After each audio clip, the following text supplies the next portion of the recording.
প্রিয় দশম শ্রেণীর ছাত্রছাত্রীরা, তোমাদের এবিটিএ 2024-25 সালের থেকে যে লাইফ সায়েন্সের পেজ আছে তার প্রথম 3টি পেজের শর্ট কোশ্চেন অর্থাৎ 1 নম্বরের কোশ্চেনের এমসিকিউ এবং এসএকিউ এর অ্যান্সার আমি আগের ভিডিওতে দিয়েছি। এর ডেসক্রিপশন বক্সে আমি দিয়ে রাখবো, তোমরা চাইলে দেখে নিতে পারো।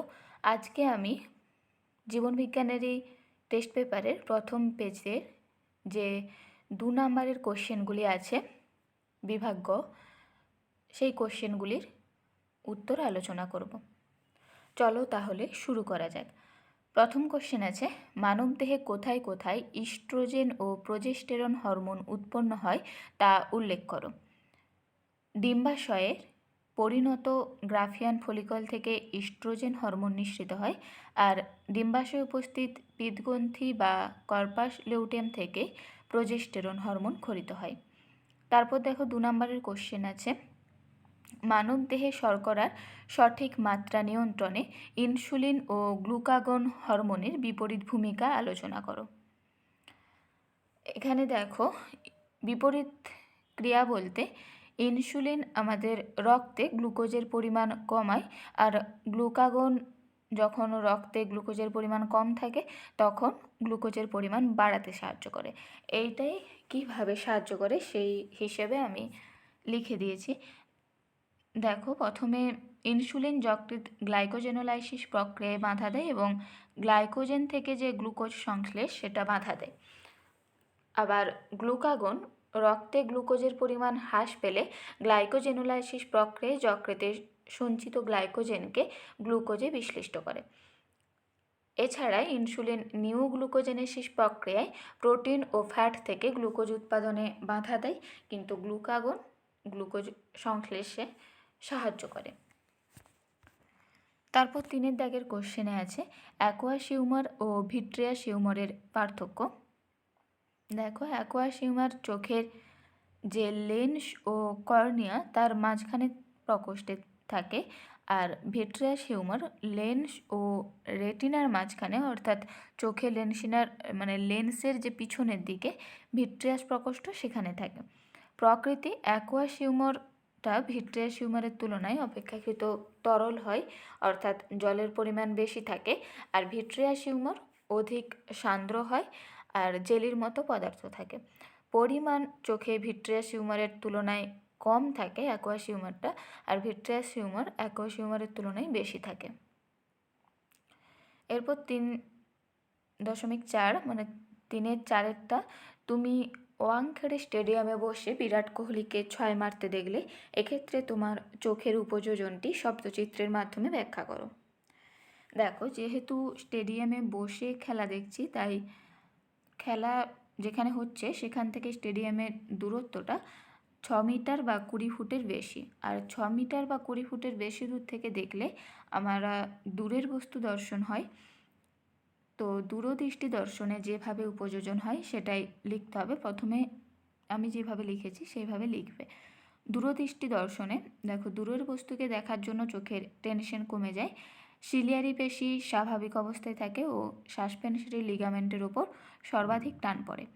লেন্সের বক্রতা কমে যায়, ফলে লেন্সের যে ফোকাস দৈর্ঘ্য সেটা বেড়ে যায় এবং বিরাট কোহলির যে 6 মারার ঘটনার উল্টানো প্রতিবিম্ব আমাদের রেটিনায় সৃষ্টি হয়।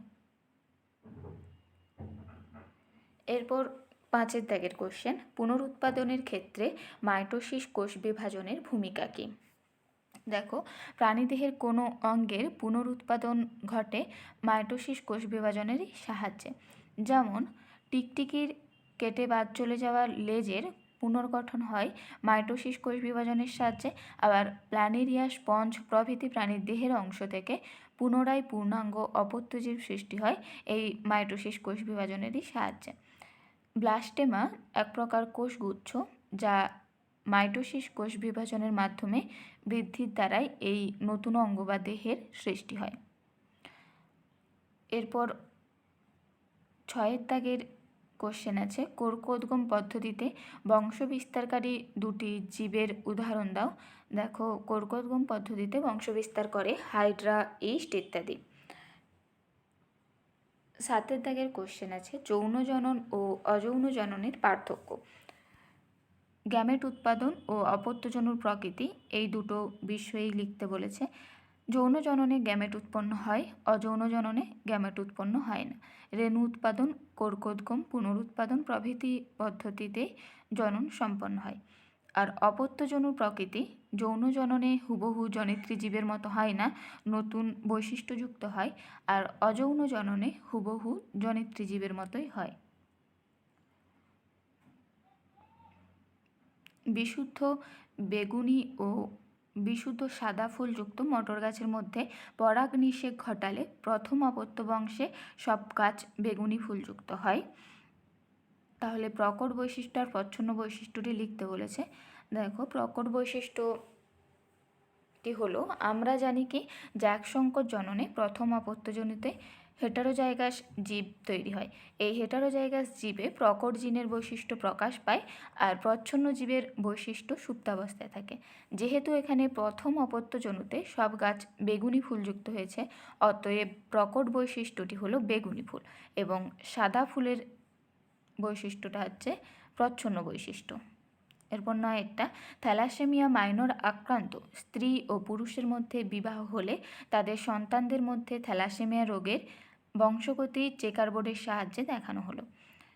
থ্যালাসেমিয়া মাইনর আক্রান্ত স্ত্রী হলে alpha thal plus alpha thal, minor মানে থ্যালাসেমিয়ার বাহক হবে, থ্যালাসেমিয়ার যে একদম আক্রান্ত সেটা নয়। আর থ্যালাসেমিয়া মাইনর আক্রান্ত পুরুষ ওইটাই alpha thal plus alpha thal. এবার এখানে চেকার বোর্ড আমি দিয়ে দিয়েছি, তোমরা দেখে নিও। আর এখানে তাহলে স্বাভাবিক তৈরি হচ্ছে একজন সন্তান, মাইনর থ্যালাসেমিয়া হচ্ছে 2 জন, আর মেজর হচ্ছে 1 জন। অর্থাৎ স্বাভাবিক is to minor thalassemia is to major thalassemia হচ্ছে 1:2:1। ডারউইনের মতে প্রকরণ বা ভেদের কারণ। পৃথিবীতে কোনো নির্দিষ্ট প্রজাতির অন্তর্গত সব জীব কখনোই একরকম হয় না।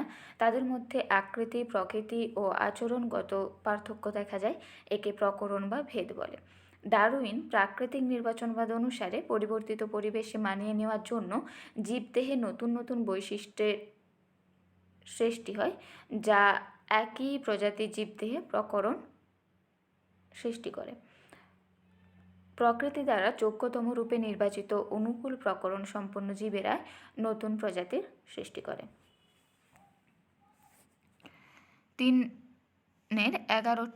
শিম্পাঞ্জির আচরণগত অভিযোজন যেভাবে তাকে দৈনন্দিন জীবনে সমস্যার সমাধানে সাহায্য করে। 1 উইপোকা শিকার। শিম্পাঞ্জিরা গাছের ডাল ভেঙে তার পাতাগুলো ছিঁড়ে দেয়, একে ফিশিং টুল বলে, এবং সেই ডালটাকে উইয়ের ঢিপির মধ্যে ঢুকিয়ে দেয়। উই পোকাগুলি ওই দণ্ড বরাবর বেরিয়ে আসলে এরা পোকাগুলিকে খাদ্য হিসেবে গ্রহণ করে। আর ওষুধের ব্যবহার, শিম্পাঞ্জিরা রোগাক্রান্ত হলে নিজেরাই সঠিক ভেষজ গাছের যেমন অ্যাসপিলিয়া রুডিস পাতা, ফল, মূল ইত্যাদি বেছে বেছে খায় ও সুস্থ হয়, ঠিক যেমন মানুষেরা কোনো রোগ হলে ওষুধ খায়। 12 দেখো, জলক্ষয় সহনের জন্য উটের লোহিত রক্তকণিকায় কী কী অভিযোজিত বৈশিষ্ট্য লক্ষ্য করা যায়। 1 উটের লোহিত রক্তকণিকা খুব ছোট, ডিম্বাকার ও লম্বাটে হয়। অতি সূক্ষ্ম রক্তবাহের মধ্যে দিয়ে লম্বালম্বিভাবে অনায়াসে চলাচল করতে পারে। অর্থাৎ জল কমে গেলেও এরা রক্তের মধ্যে জলের পরিমাণ কমলেও এরা লোহিত রক্তকণিকা চলাচল করতে পারে। আবার যদি লোহিত রক্তকণিকা অধিক ও আকস্মিক অভিস্রবণীয় চাপ সহনে সক্ষম। যখন উট অধিক রক্ত একসাথে পান করে তখন এদের লোহিত রক্তকণিকা প্রসারিত হয় এবং ফেটে যায় না। 13 মানুষের ক্রিয়াকলাপ যেভাবে নাইট্রোজেন চক্রকে প্রভাবিত করে তা হলো কৃষিক্ষেত্রে অনিয়ন্ত্রিত সার প্রয়োগ। উচ্চ ফলনের জন্য কৃষিক্ষেত্রে নাইট্রোজেনযুক্ত সার প্রয়োগ করার ফলে জমির অম্লত্ব বৃদ্ধি পায়। এছাড়া অতিরিক্ত সার লিচিং পদ্ধতিতে মাটির অভ্যন্তরে ভৌম জলস্তরে পৌঁছে যায় এবং মুক্ত নাইট্রোজেন ও নাইট্রোজেন ঘটিত যৌগের ভারসাম্য বিনষ্ট করে। আর জীবাশ্ম জ্বালানির মাত্রাতিরিক্ত ব্যবহার। জীবাশ্ম জ্বালানির দহনের ফলে নাইট্রোজেনের অক্সাইড সৃষ্টি হয়। বিভিন্ন কারখানা, তাপবিদ্যুৎ কেন্দ্র ও যানবাহন থেকে নির্গত অপরিশোধিত ধোঁয়ায় NO2, N2O প্রভৃতি দূষক গ্যাস উপস্থিত থাকে, যা বাতাসে নাইট্রোজেনের পরিমাণ বৃদ্ধি করে এবং অ্যাসিড বৃষ্টির রূপে পৃথিবী পৃষ্ঠে নেমে আসে। ফলে নাইট্রোজেন চক্রের ভারসাম্য বিঘ্নিত হয়। এরপর 14টা ভারতবর্ষে ক্রমবর্ধমান ক্যান্সারের প্রবণতার পিছনে পরিবেশের ভূমিকাগুলি হলো পরিবেশগত অধিবিষ, যেমন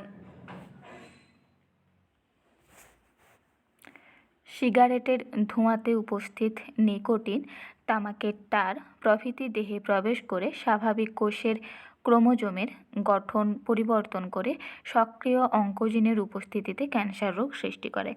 আর তেজস্ক্রিয় পদার্থ, যেমন পরিবেশে উপস্থিত বিভিন্ন তেজস্ক্রিয় পদার্থ, কলকারখানা থেকে উৎপন্ন বিভিন্ন তেজস্ক্রিয় পদার্থ দেহে প্রবেশ করে